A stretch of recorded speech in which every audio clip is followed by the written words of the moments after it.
Hello friends, मी तुम्हा सर्वांचे मनापासून स्वागत करते आपल्या बाल्कनी गार्डनमध्ये. तर आज आपण पाहूया झिरो कॉस्टमध्ये गार्डनिंग कशी करायची ती. चला तर मग मी मोठी बॉटल कट करून घेतलेली आहे आणि त्याला एक छोटासा होल करून घेतलेला आहे. आता यात आपण मी इथे नारळाचा काथा ठेवलेला आहे तो घालून घेणार आहे आधी. आता मी घालून झाल्यावर यावर मी आता किचन वेस्ट घातलेला आहे. किचन वेस्ट आपल्याला थोडंच घालायचं आहे, जास्त नाही, कारण हा छोटा पॉट आहे. आता यावर आपण थोडीशी माती घालून घेऊया. यावर आता मी अशी माती घालून घेतलेली आहे. या मातीत मी अंड्याचे टरफलं स्वच्छ धुवून मग त्याचे असे बारीक चुरा करून घातलेला आहे असा. आणि यात मी चहा पावडर स्वच्छ धुवून ती सुकवून मग मिक्स करून घातलेली आहे. तर आपली ही छान अशी माती तयार झालेली आहे हा पॉट. आता यात आपण पाणी घालूया आणि असंच बाजूला ठेवून देऊया. आणि रोज याला आपण पाणी असं घालून ठेवायचं आहे, म्हणजे आपलं जे काही किचन वेस्ट आपण यात घातलेलं आहे ते छानपैकी कंपोस्ट होणार, डिकंपोस्ट होणार आणि याचं चांगलं खत तयार होणार.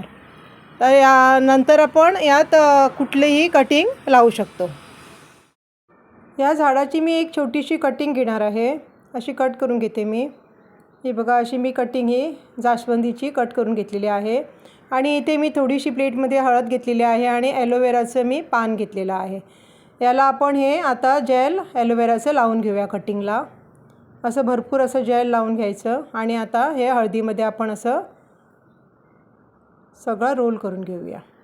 हे बघा, असं फुल मी हळद या कटिंगला लावलेली आहे. अशी व्यवस्थित आपण हळद या कटिंगला लावून घेऊया. आणि ही कटिंग आता आपण एका पॉटमध्ये, जिथे मी माती एकदम मस्त अशी माती करून ठेवलेली आहे, तिथे आपण हे आता कटिंग लावून घेऊया. इथे माझी माती तयार आहे. ही आपली एकदम कंपोस्ट झालेली माती आहे. सगळं मी यात आधी घालून ठेवलेलं आणि आता ही माती आपली कटिंग लावण्यासाठी तयार झालेली आहे. आता यात आपण ही जास्वंदीची कटिंग लावून घेऊया. लावत असताना कटिंग थोडीशी क्रॉस कटिंग लावून घ्या, म्हणजे अगदी लवकर मुळं यायला मदत होते. आणि कटिंग लावून झाल्यावर थोडीशी अशी हाताने प्रेस करून घ्या माती, म्हणजे मध्ये गॅप वगैरे राहणार नाही आणि कटिंग आपली खराब होणार नाही. हे अशी व्यवस्थित आपण सर्व बाजूनी प्रेस करून घेऊया माती. आणि हा आता आपल्याला पॉट सेमी शेड एरियामध्ये ठेवायचा आहे, जिथे आपल्याला हलकी अशी सकाळचं कोवळं ऊन वगैरे लागतं त्या बाजूला तुम्ही ही कटिंग ठेवू शकता. थोड्या दिवसांनी याला नवीन पालवी फुटल्यावर मग बाकीच्या झाडांबरोबर ही कटिंग तुम्ही ठेवू शकता. आता झिरो कॉस्टमध्ये मी बनवलेले पॉट्स दाखवते तुम्हाला. इथे मी टेंडर कोकोनटचा पॉट बनवलेला आहे. हा मी लॉकडाऊनमध्ये बनवला होता, तरी अजूनपर्यंत छान आहे. हा बघा, यात मी पेन्सिल कॅक्टस लावलेला आहे. याची कटिंग मी यात लावलेली आहे आणि छान याला आता पालवी फुटलेली आहे. इथे मी पाण्यात अशी मटका आहे, कुल्फी, मटका कुल्फी, ही खाली झाल्यावर स्वच्छ धुवून यात पाणी घालून मी गोल्डन पोथोस लावलेला आहे. बघा, मस्त आहे ना, छान दिसतं. अशी तुम्ही पाण्यातसुद्धा कटिंग लावू शकता. हे आपलं लिपस्टिक अल्गोनिमा. हे बघा, हे बाकरवाडीचे कंटेनर होतं, त्यात मी हे लावलेले आहे. हे अगदी छोटं मी लावलं होतं. आता मी याचे 2 पॉट बनवले आहेत. हे आपली बॉटल मी बनवलेली, पेंटिंग वगैरे सगळं करून मी, हे ॲल्युमिनियम प्लांट कटिंग, हे मी पेंटिंग केलेलं आहे स्वतः. हे बघा, हा 5 लिटरचा ऑइल कॅन, यात me money plant enjoy pothos लावलेला आहे. हे बघा, ही 5 लिटरची बिसलेरी बॉटल, हे मला बहिणीने दिलेलं झाड. हे बघा, छोटंसं आहे. आता इथे मी कुल्लडमध्ये हे लावलेलं आहे आणि इथे जेड प्लांटची कटिंग मी टोपियारी केलेली आहे. आणि हा एक फूड कंटेनर, आपला फूड कंटेनरमध्ये मी मध्ये कुल्लड ठेवलेला आहे आणि ही जेड प्लांटची टोपियारी बनवलेली आहे. ही हल्लीच बनवलेली आहे मी टोपियारी, पण छान झालेली आहे माझी. आता याला मुळं देखील आलेली आहेत. हे बघा, छोटे छोटे तुकडे मी असे लावून घेतलेले आहेत. हा आपला एन्जॉय पोथोस मनी प्लांट. हे सिरॅमिक पॉट, हा कुल्फीचाच पॉट आहे. आता हे मी सर्व बनवलेलं ॲपी बावले बनवलेले मी. हे बघा अशी हे 0 कॉस्टमध्ये मी हे सर्व प्लांट्स तयार केले. हे सुद्धा मी कासव मी बनवलेला. इथे आपला सगळा एन्जॉय पोथोस आहे. हे मी किचन रूममध्ये वर ठेवलेला आहे, खिडकीमध्ये आहे ना. मस्त छान झालेला आहे बघा माझा एन्जॉय पोथोस. हे आईस्क्रीमचे टब्स आहेत. इथे मी पाण्यात ही गोल्डन पोथोस आणि एन्जॉय पोथोस मिक्स करून लावलेले आहेत. आपल्याला गार्डनिंगची आवड असेल ना, तर हे असे तुम्ही कुठेही आपली गार्डनिंग करू शकता.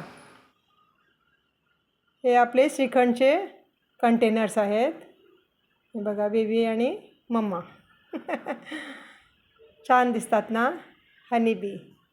हा आहे आपला 5 लिटरचा ऑइल कॅनमध्ये मी असा कट करून रेलिंगवर लावलेला आहे ओव्याचं झाड.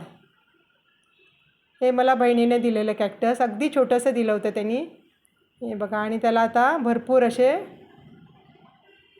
बघा सगळ्याकडे भरपूर असा ग्रो झालेला आहे. ती कुठेही गेली तर माझ्यासाठी एक कटिंग घेऊन येते. तिला माहीत आहे मला झाडं खूप आवडतात. नवीन कुठे प्लांट्स दिसले की माझी बहीण मला एक तरी कटिंग घेऊन येते.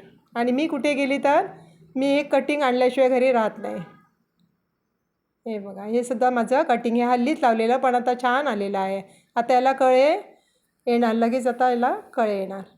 ही पण माझी कटिंगच आहे.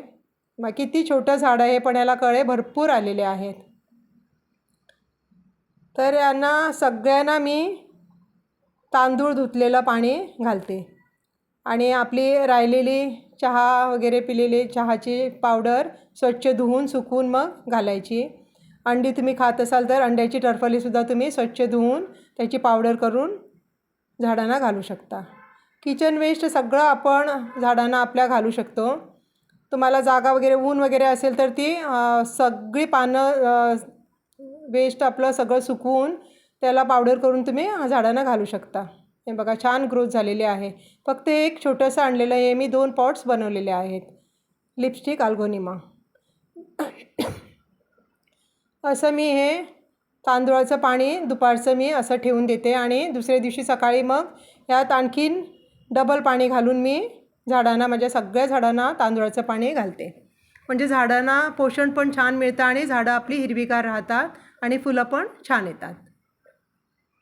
असं मी थोडंसं पाणी घेऊन यात असं एक्स्ट्राचं पाणी घालून डायल्यूट करून मगच मी आपल्या सगळ्या झाडांना घालते.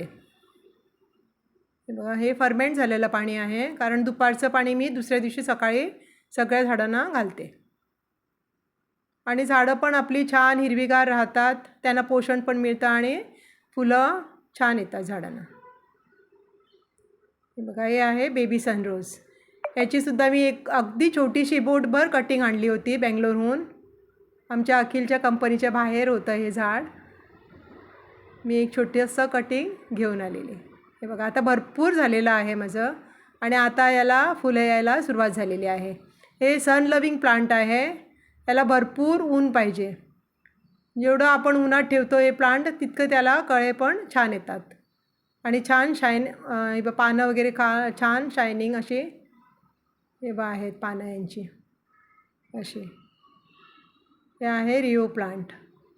मस्त आलेला आहे कलर. आणि इथे मी गोकर्णीची, निळी गोकर्णी आणि पांढरी गोकर्णीची झाडं पण लावलेली आहेत. आहे ना मस्त. हे बघा, चला तर मग भेटूया आपल्या पुढच्या व्हिडिओमध्ये. तोपर्यंत धन्यवाद.